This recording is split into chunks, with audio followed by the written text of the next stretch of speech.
Good morning. This is episode 2 of American in Exile. My name is Khmelnitskiy. From the first video, I wanted to thank everybody that watched. Several people asked questions about life here, and I wanted to try to address those questions first and then move on to the commentary, if you will. One person asked how large is my apartment, and generally, well, my apartment is, if you do it in square meters, it's 71 meters, or some accounts call it 74. I'm not sure why. Maybe because of the balcony. By Russian standards, this seems to be a pretty large apartment, at least by Moscow standards. I have been to other cities across the Russian Federation, and the only place I really kind of know about apartment sizes besides here is Samara, where my wife is from. And their apartments, it kind of depends on the year. If the apartments are built in Stalin's time, the rooms actually tend to be quite large with very high ceilings. The Stalin period was not known for having reliable plumbing, but the rooms were large. Some of this may have been because sometimes you had whole families living in single rooms, but I'm not sure about that. I have heard some stories about this, but I would have to confirm to see if I've got my timing right. My wife talks to me about growing up in a place where they lived in what was called a Khmelnitskiy, and it was technically a several-room apartment, like 2 or 3 rooms, but one family lived in each room, and so everything that happened in that family was happening in that room. Think about it. So, and sometimes if the families were pretty large, 2 or 3 or 4 kids, in my wife's case, there were 2 children. This was a very, very, at least by my understanding, an extraordinarily difficult way to live. And it may account for today's current patience, the level of patience that I see among so many Russian people, which is just really incredible. Far, far more than what we are used to in our increasingly frail psychological makeup of many people in the United States, and probably in Europe too. So my apartment is what we call a 2-room, and in Russian terminology, a 2-room apartment means that it has literally 2 major places that you would call a room, plus a kitchen, plus a bathroom, or maybe more than one, and an entryway. My place is actually very unusual because it actually has a room that one could call a walk-in closet. In this complex, I showed part of this to you last time. It seems to me that the people who built this complex wanted to provide something that was a lot more, of what is acceptable in Western apartment life, and so both my apartment and my friend's apartment that also lives in this complex actually have rooms that are bona fide closets. This is something I have not seen in other places around Moscow. There are generations. Each building has its own, depending on the time when it was built, it often takes the name of the leader of either the Soviet Union, when the Soviet Union existed, or of Russia now. And so these are Politico apartments. They are built during the time of President Putin, and he's been president for so long that you can trace these things back a good 20 years, and even most likely even the ones that were built during the time where Dmitry Medvedev was president are probably also called Putinsky because President Putin was still there. He was just prime minister, just placeholding until he could go and be president again after his first set of term limits had come. So these places are usually built as a shell, concrete walls, and then people buy them and do what they call remont, which is loosely translated as renovation. But it isn't really renovation. It is that they complete the construction. Because when you get one of these things, if you buy it new, all it is concrete walls, concrete floor, concrete ceiling, as far as I know. I don't think there is anything else. There are not particle board walls. There is no paint. There are no fixtures. There might be places where the fixtures could go, but you buy one of these things and it's a shell, and you have to finish it yourself. And so what that does is it creates some interesting creativity, because the owners finish it, each their own apartments in their own fashion. So I bought ours, and it was mostly completed. It did not have light fixtures, permanent light fixtures in any of the rooms except for the 2 bathrooms. It's a 1.5 bath, which is unusual.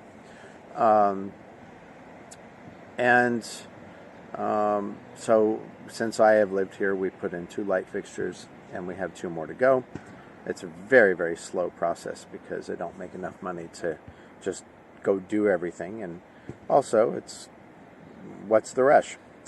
So our apartment has a very large kitchen, unusual design. I'm not sure if that was by the will of the owners that originally put up the finishing touches, but it's a very large kitchen. It's could double as a kitchen and a dining room, and probably have room for more besides. Like 3 by 5 meters, which is about 10 by 15 feet, which is pretty large. A main room, which is also about 10 feet by 15 feet. This is one of the rooms in the 2-room description. It could be considered a bedroom, but the layout here allowed me to configure it like an American apartment, so it is actually the living room, the studio, kind of the everything that is not sleeping room.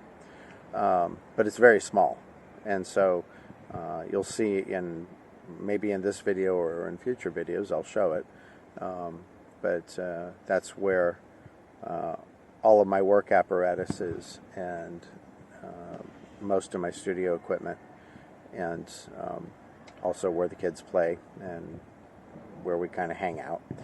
We don't have a TV as such for like regular broadcast, because we don't watch broadcast television. I told you guys about that, I think, last time.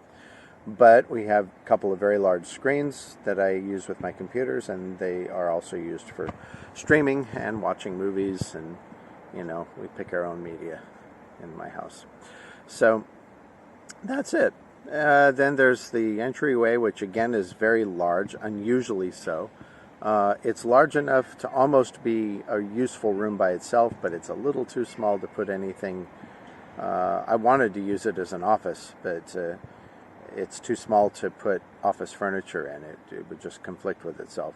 So it is a large entryway. And then there is the bona fide bedroom, spalna as we call it, and it is another 3 by 5 meter room, or a little bit narrower perhaps, and it is a bedroom like any bedroom pretty much, and then the 2 bathrooms in between and the closet. So it's unusual. A lot of places are smaller. You can get places that are larger, but if you're going to do it in Moscow, you're going to pay a lot of money for it. So this particular district had unusually low rental costs when I found it. It wasn't in a very desirable section of town because it's not really finished. And somebody commented in my last video that there was a lot of noise around me, and that is largely because there is a lot of construction still taking place in our area. So where I am today is within the complex. The buildings surround several ploshchads, squares. You can see here it's a place where children can play. They have several of these things. The recent vintage of apartments has gotten some pretty decent play equipment for children. Children are a priority in the Russian Federation, and increasingly getting better taken care of in terms of having facilities to play with. Though, don't be too sure of the quality of any of this stuff. Sometimes I see things that would make American inspection code people have a heart attack, like with exposed sharp pieces of metal sticking up from the legs of benches and, whatever. There's still a real mixture of we're trying to do things really nice, and at the same time we really don't care. It's like that. It's just part of the psychology of many people here at this time. And it's exceedingly difficult to really do anything about. It's very interesting. Russian folks, I've been told by a Russian priest in the United States that Russian people are really maximalists. So things either need to be perfect or they are garbage. I don't know that is true, but when I've commented about the poor quality of some of the construction around here, my wife says it's because foreign workers come and they work for cheap, and the contractors pay them enough to do their work, but they pay for bare minimum in terms of materials and quality and all that kind of stuff. So you just kind of don't get very good results out of that. This is not the same everywhere. There are certainly modern, well, I shouldn't say modern, these are modern buildings, but buildings that are made very consonant with what we would call Western standards and even better. And you can find them here, and you can find them in some other places in the country too, but they are probably the minority at this point. So the majority of anything that is really good is when a given person or a family undertakes to do a project, and they do it themselves to their own standards. And the more that I guess any person really has to directly influence the development of their home, the better it is. Oh, one other interesting note before we go on to things, other things. There are almost no freestanding homes, like single-family homes in Moscow. Most of it is apartment complexes of some sort. I have seen, in my 8 years almost here, I think I have seen precisely 3 or 4 buildings that look like they could be single-family houses in the city limits, and all of them are historical importance. So they either were places where somebody famous lived, or they were preserved for some reason, or they are just built something like this in the style of a single or double family home, and have been preserved since then for other uses. So you're not going to find it. There are no neighborhood districts here that feature single family homes. If you want to find that, you have to leave the city, and outside Moscow, there are what I would call suburban communities that are more like residential districts for rather wealthy people, because a lot of the new homes that are being built out there are kind of over the top. Think about McMansions in the United States, and you begin to get the idea. But in Russia, McMansion has a whole different meaning. So that's that about the life stuff. And of course, if anybody has any further questions, please post those in comments, and I'll try to answer more. So now that you've had this time, let's talk about some news. And the news that I want to talk about is basically this. We are moving from a information dispersion apparatus that relies on maybe 3 or 4 major national networks, increasingly to what we would call a network society, where people report things in the same way that I am doing now, just by personal testimony with a camera phone. This is quite good because a lot of people complain about RT being state-owned media, but Russia Today has no different problems being a, quote, state-owned media outlet than ABC, CBS, NBC, Fox, CNN, and so on do in the United States, even though those media networks are not particularly owned by the state. In all of these companies, they're companies. Okay, RT is a company. It may be government owned, but it is run like a company, and that means that there are leaders within the company that are largely responsible for the direction and style of the network's editorial content and its bias, its slants, and whatever. And it is no different than what we see with Fox or anything else. So one of the things that RT tends to do, which is very peculiar, is that it underreports the special military operation. And most of the reporting, in fact, about 99% of the reporting I get about the SMO comes from network sources that are, network society sources, Telegram, YouTube, shows like Alexander Mercouris's daily broadcast, Alexander Christophero's broadcast, Brian Berletic, Redacted. Redacted is one to really pay attention to. They are very, very good, in addition to all of the ones I just mentioned. All of these guys are really, really good at what they do. But we sometimes make mistakes. And so last week we had a report of a huge couple of explosions that took place in Khmelnitskiy, Ukraine. It appears that a very large ammunition dump was hit by Russian forces, resulting in at least 2 extremely large explosions. They looked like nuclear mushroom clouds, like 10 or 20 kilotons or something. It's difficult to understand how big these fireballs were, but they were seen at quite a distance, and they were self-sustaining fireballs that lasted for a long time as they rose into the sky.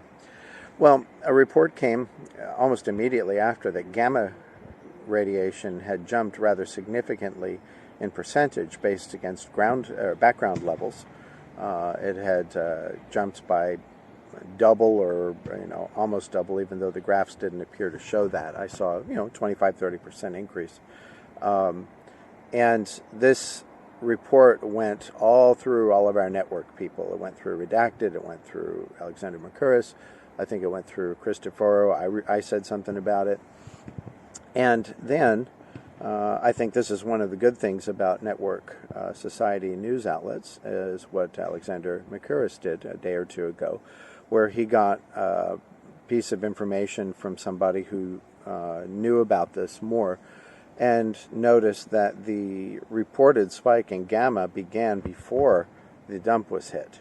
And also pointed out, which is something I noticed but did not say, again, and I'll explain why in a minute, that the jump in radiation levels was actually very small.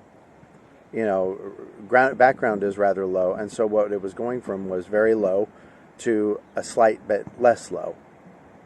And how harmful that is anybody's guess, but it's probably not very harmful at all. So now, due to Alexander Mercouris's reporting, we now understand that the gamma radiation increased for some reason before the ammunition dump was hit, and that increase was very slight and is probably not something that is likely to impact anybody in any way, either in the short or in the long term.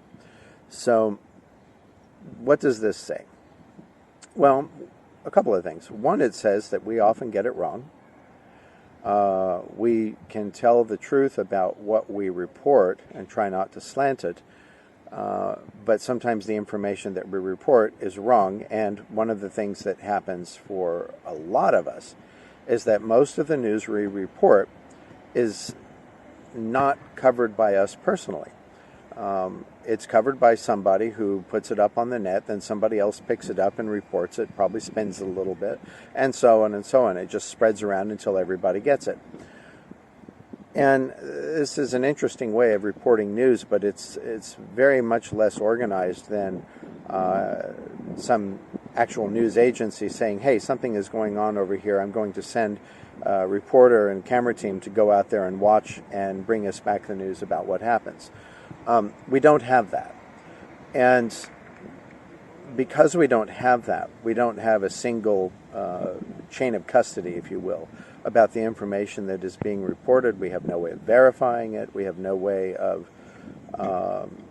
there's not in the news industry, a lot of the issue is speed these days, because the news industry is a 24/7 entertainment process. And so whoever gets there the fastest is going to get the most views and clicks and stuff. Well, what we see here is an example of how the way of transmitting information, the way of reporting information is quite flawed.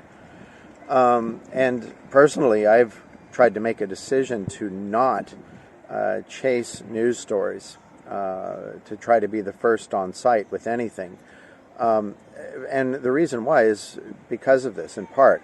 One, it makes it a race, and a race in that sense tries to influence the reporter to do things that will attract views, clicks, whatever.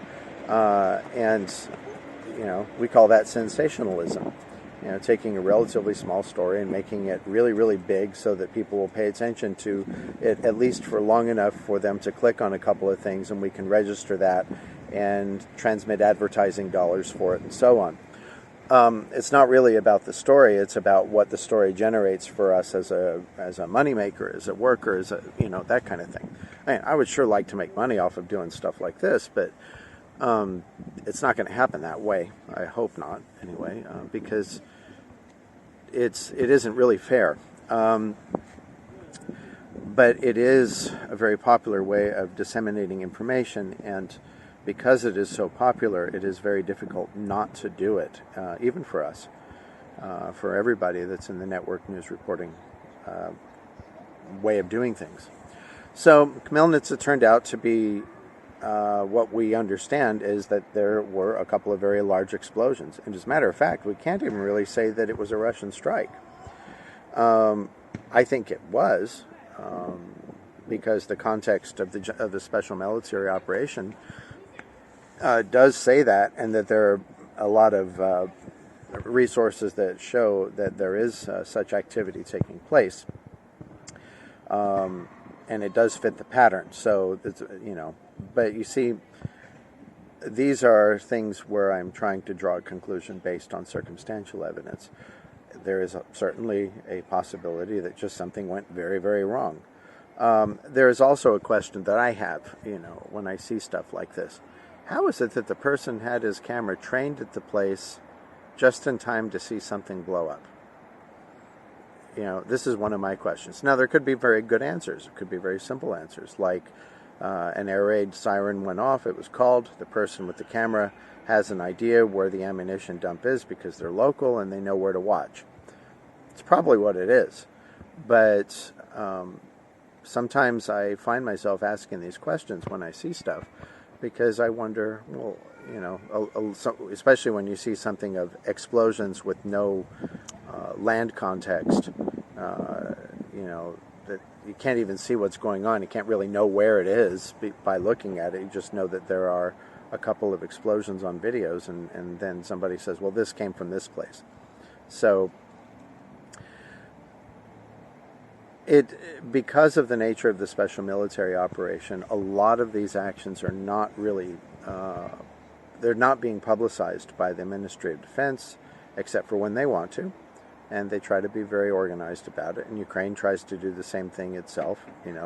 Each side tries to maintain that it won, and so on. So it's, the most that anybody can say is it appears that something is going on. So anyway, it's the general watchword for everybody is, don't trust what I tell you. Don't trust what anybody tells you just because we tell you. We do try. I think the people that I work with and whose company I imagine that I keep in this, with both the Alexanders, with Brian, and with the Redacted team, I think we are all trying to do something good and something right. I know Alexander Makuris, and I can vouch for the impeccable nature of his character. And the same with Alex Christoforou, in terms of being a reporter and a news analyst, geopolitical analyst. These guys are second to none. They're really, really good. So I can vouch for that personally, but none of us can really vouch for the information that we get, other than to say this is what we are hearing.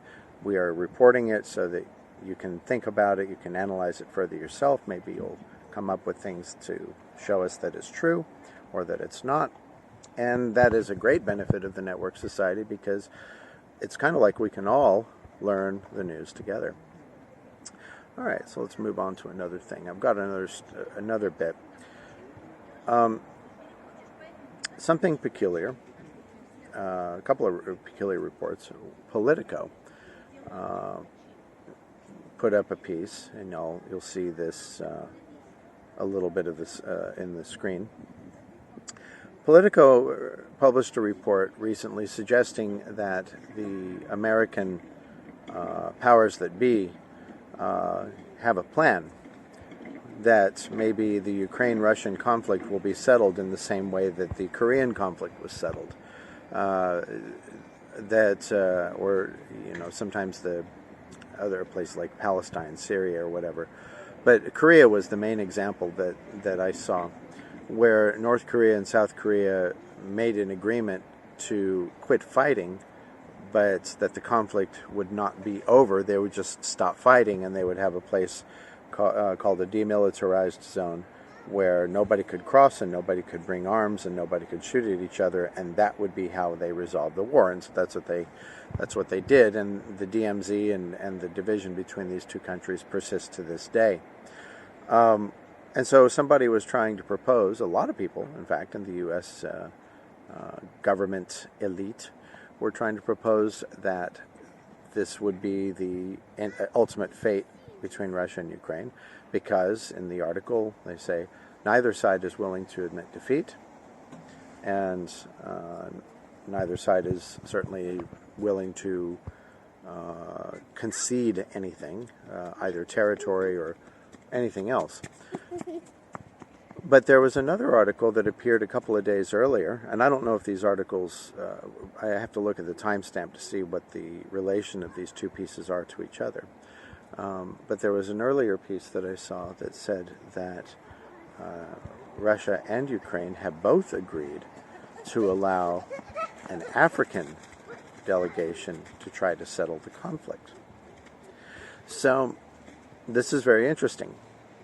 And taking the view that I try to take about this, I often don't look at the story for what the story actually says, but what the story and others like it at the same time are trying to point to. And so what I see here is that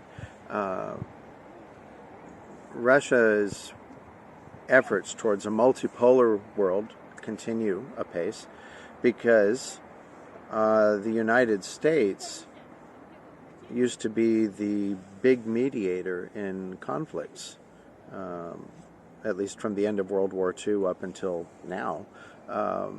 When there was a conflict, they usually would send in some negotiating team with Americans, and the Americans would do their job and apparently settle the conflict. Now, we can get into how well they did that or how fairly they did that, but I'm not going to do that here. The thing that I'm trying to say is that American diplomacy was the usual go-to, and now it isn't. We had an example about a month or two ago where China negotiated a peace settlement between Iran and Saudi Arabia. And that peace agreement also included weapons purchases and different things for both countries. And so now they're not fighting each other. Now they're becoming friends. And China did this. China orchestrated this. The United States did not. And so now we have this issue with the South African nation. I don't think it was the Republic of South Africa, but it was another country. Said we would like to try to mediate a peace deal between Ukraine and Russia, and both sides apparently said, yes, we will be happy to work with you. And then comes this Politico piece. Now, my perception of it is that the Politico piece, it reminds me of the the uninvited guest, to say the least. You know, and it's really funny because the Politico piece tries to massage its own narrative that Ukraine is winning and Russia is losing, but that Russia just won't give in and say that it's losing. And at the same time, they are also saying that Ukraine is not winning back its territory as quickly as hoped for, which is another way of saying something. Well, I can't really say that Ukraine is losing territory. It's not really changing much. It may have gained a little bit recently in some places and lost a little bit in other places, as, for example, the Battle of Bakhmut. Artyomovsk continues to its resolution. You know, there are advances by Russian forces and Wagner forces there, but there have been a couple of pullbacks in a few local places near it, and it all kind of averages out to zero. So right now it's not possible to say that anybody is gaining or losing territory, but again, the aim of the special military operation was never to gain territory. It is to destroy the Ukrainian armed forces, and now, by extension, it has to destroy the NATO armed forces, at least equipment and whatever people are being snuck into the country, because this is a proxy war. It's Russia against the collective West via Ukraine. And there is no real movement in it. You know, I don't think anybody's really putting everything they have into it right now. And all of this talk of a counteroffensive is talk. So I'm not saying it won't happen, but we've been talking about it for 6 months. And, you know, so whatever that means, you know, I can't say. You know, I've seen some pretty incredible video coverage of people, Russians, blowing up buildings in Bakhmut, and it's a hellscape, that's for sure. But counteroffensive, taking land, that was never the aim of this war, at least not from the Russian side. The Ukrainians seem to have a land idea, you know, that they want to take back the land they lost and get Crimea because they think it belongs to them, and you know, so they think that they're saying 1991 borders for now. I'm not sure if that's even really where they would like to stop, because they seem pretty rabid about their anger at the Russians and at President Putin in particular. So anyway, the United States is here writing, supporting this piece that says that maybe they can make a mediated settlement that puts Russia and Ukraine sort of in the situation of North and South Korea. And it says all of this other stuff that just is narrative support. And it just struck me as I was reading it how irrelevant the United States has become. It's the situation in a party where you've got the person that comes that nobody really wanted to come, and then they don't leave, and they have uninvited opinions about everything, and so everybody just kind of tolerates them, but really wishes that the party would be over. That's what this seemed like to me, because the United States is now irrelevant. Why should Russia or Ukraine trust them? Now, Russia's wise to it. Ukraine is not quite. But they're about to be, I think, because we are getting to a place where the money that the U.S. is sending Ukraine is running out. There is an increasing amount of skepticism.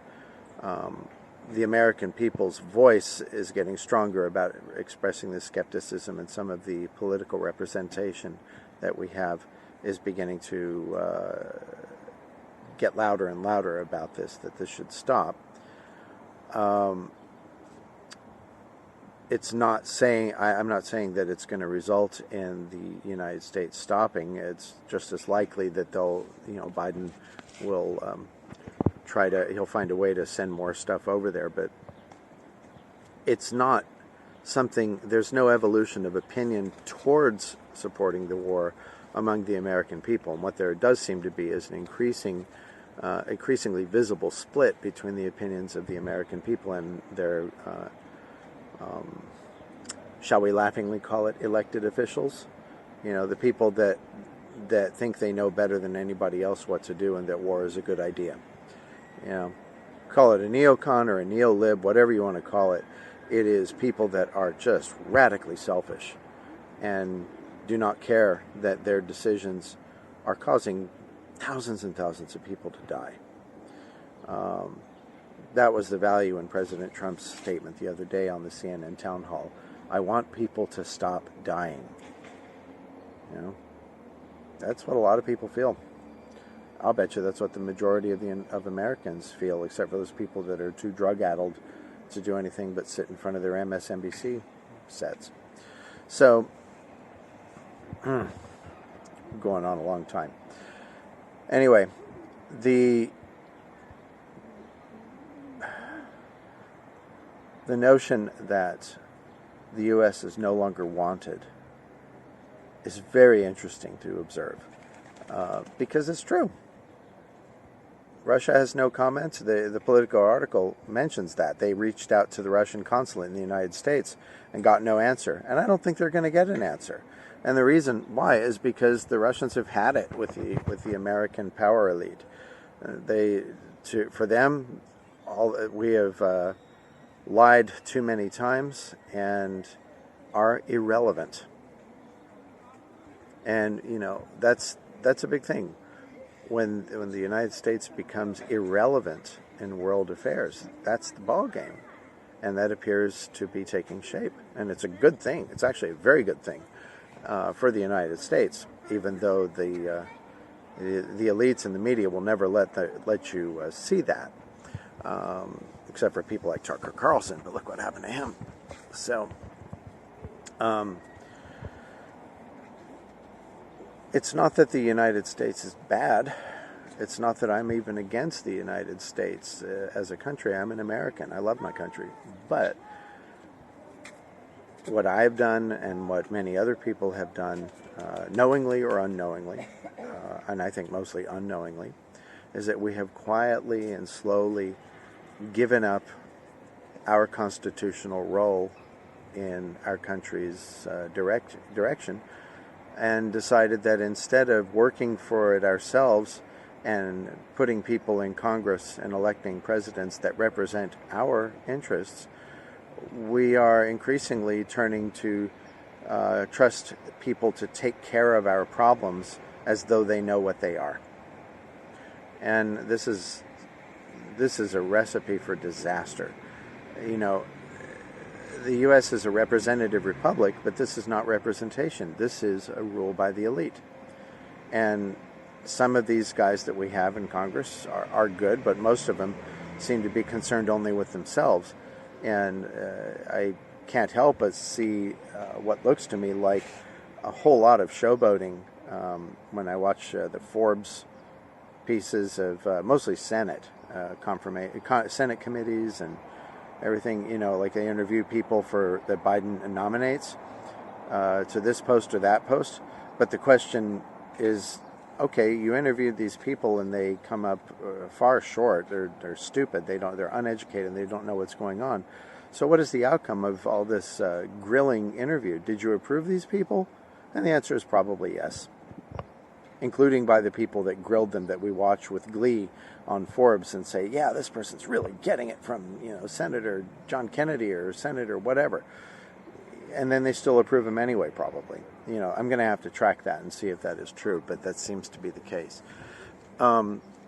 It's a little bit different in the House of Representatives. There are a few movers and shakers. Lauren Boebert, I think, is one of the most significant ones. Marjorie Taylor Greene, Matt Gaetz, and there are others that, and to their credit, they have got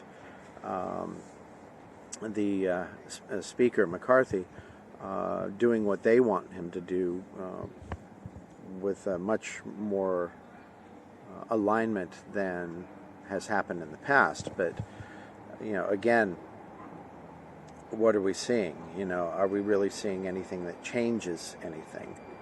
So this leads, I think, to where I'm going to stop this video for today. is the last story, with John Durham's report dropping earlier this week, showing that the FBI, etc. investigation into the Trump-Russia collusion story should never have been done. And it took 4 years to get that report out. You know, to his credit, President Trump is exonerated, you know, though for years most all of us knew that there was no story here anyway. I certainly understood that there was no story here anyway, other than that there were people that really fear Donald Trump because he is actually a change agent, and they don't want a change agent. They want to be able to keep doing what they've been doing. And Trump would stop that. And now they're going to try with every possible bit of might to keep him from regaining the presidency. You know, who knows? There may be an assassination attempt. They're going to do anything to try to keep him from coming in, because for Trump, it's fool me once, shame on you, fool me twice, shame on me, and he's not going to be fooled again. I'm pretty sure of that. So anyway, the Durham report drops, and what? You know, while it looks like a triumph for Fox and a triumph for conservatives and a triumph for Republicans and for President Trump and for everybody who believed in him, so what? We already knew about it. And so this it goes back to this tactic of enforced irrelevance. CNN had one of its people. CNN is interesting. I think CNN is increasingly the cable network to watch, and I'll try to come back to that in a second. One of their reporters that basically staked her career, made her career on reporting about the reality of Russian collusion, simply waved off the Durham report and continued as though nothing ever really happened. She continued as though it were her story that was valid and Durham's was not. So, in other words, trying to make the Durham report irrelevant by nature of her own ability to weave a phrase, and by her personality and all that kind of stuff. You know, and also, of course, she's playing to an audience that doesn't really want to hear what Durham has to say anyway, because we don't really want to hear news. We want to hear confirmation bias. We want to hear what we want it to be, and not necessarily what it is. And that goes for me. That goes for probably all of us. We all have an opinion. You know, most I can do is call out the fact that I have an opinion and say, you know, don't be so sure to trust me, because my opinion is certainly embedded in here somewhere. The fact that this investigation took as long as it did is a question for me. Why did it take 4 years? And my cynical answer, which may or may not be true, is because it's the typical thing. I mean, yeah, it may look like John Durham is a paragon of virtue and he's going to find the truth, but wouldn't it have helped if he had done it faster so that this could all have been cleared up before the 2020 election? And just let it go on and on and on and on and on until finally there's a report. So I'm not really impressed with that. I'm glad for the content of the report, but I think the net result on everything is zero. And I think it's going to be zero. And I think that's very disappointing, because the people that hold power know how to do it. They know how to do it. They know these tools make the other side irrelevant, scare them. And that's another story. I probably might do more than one video, because this one is already really long, so I might split it and actually add to it later. There's a lot to say, I guess. I didn't think I had that much to say.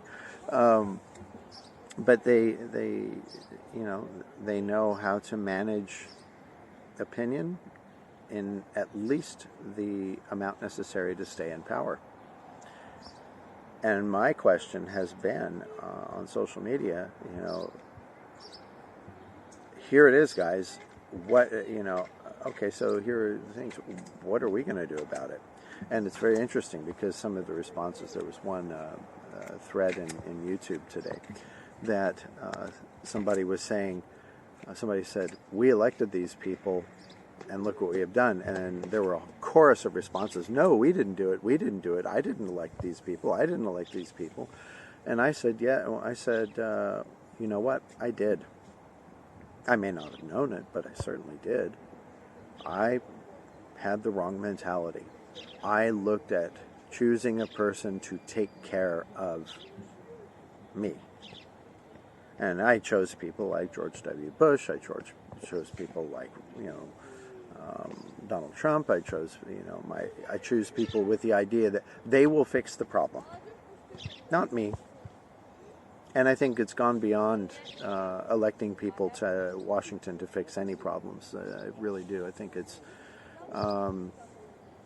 while we've got a few very, very good people in Congress, and probably slightly more than a few, what we have is a swamp, as Trump calls it, that is so deep and so mired in itself that the only way to fix it is not to elect more people, but it's to get rid of the damn thing entirely, like a citizen's coup or something.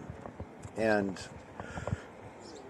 there are constitutional mechanisms to enforce that. There's I'll have to look at it. I think it's called Article 5, but I may be mixing that up with NATO. So I'll check back on that. But there is a process to kind of like do a reset of the American government when it gets so corrupted that even though the institutions are still in place, it just doesn't work anymore. So something's got to happen. And I don't think it's going to happen from elected officials. It's just not. And sometimes people say, well, it'll happen very slowly. Well, I don't see it happening. I see a couple of encouraging signs of people trying to do things, and that's great, but where's the change?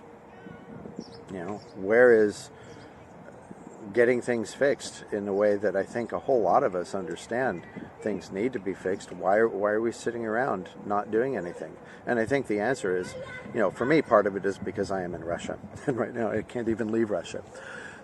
Can't afford it, can't do anything, but there are millions and millions of people that have the power to make this change happen, and they're not doing it. And I think part of that is the nature of us as conservatives.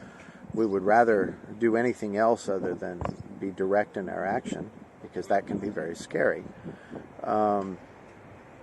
Revolutions are very, very scary processes. And the United States has never had a revolution since the one that it declared independence from England. So imagine there is a lot of resistance to that idea. But it's coming to the point where something's got to be done, or else the ball game is over. And that is how I see it. I wish I was more optimistic about it. We have some of the best people around to do good things, and they do good things in spite of everything else that's going on that's bad news. I'll tell you, I'll close with this.